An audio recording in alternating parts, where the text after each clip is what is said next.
Good morning, my name is Dr. Jeremy McAnulty from New South Wales Health, and I'm here to give you an update on the COVID numbers for New South Wales for Sunday the 7th of November. There were 244 locally acquired cases of COVID reported in New South Wales in the 24 hours to 8 o'clock last night. In the same period, there were more than 70,000 tests done and reported in New South Wales. In terms of vaccination, across New South Wales, we now have 93.9% of people aged 16 and over who've received their first dose of vaccine, and 89.7% of people who are now fully vaccinated.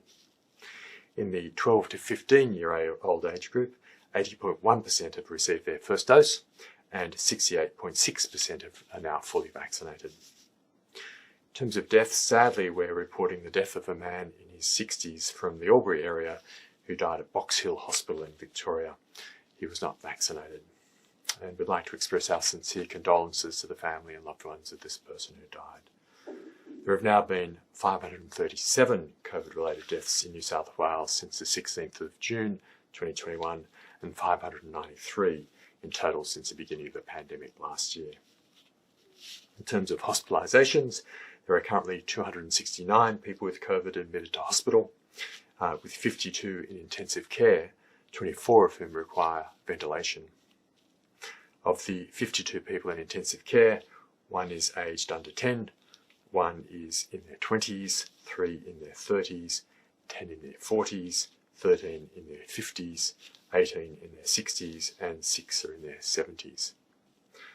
Of the people in intensive care, 41 are not vaccinated, 3 have received 1 dose of vaccine, and 8 have received 2 doses of vaccine.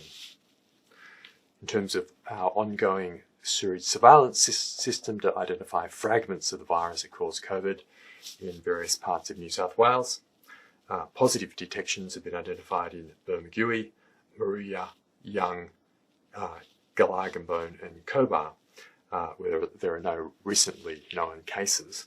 So everyone in these areas in particular is urged to watch out for symptoms and come forward for testing if you have even the mildest of symptoms. So as we near 90% of people being fully vaccinated across New South Wales in the age group of 16 and over, I'd like to thank everyone for coming forward and getting vaccinated.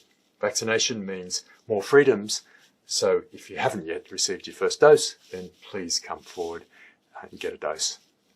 This will help protect yourself and your family and community. Symptoms in children, remember, can be very mild, so please keep your children from home from school if they develop even the mildest of symptoms, and make sure they get tested right away. Again, it's an important way of keeping our schools safe.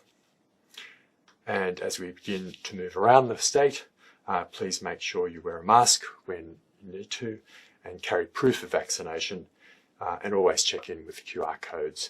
And if you're not feeling well, please don't travel until you get a negative test. Thanks very much for coming forward for testing and for getting vaccinated and keeping us all safe through maintaining those COVID-safe behaviours.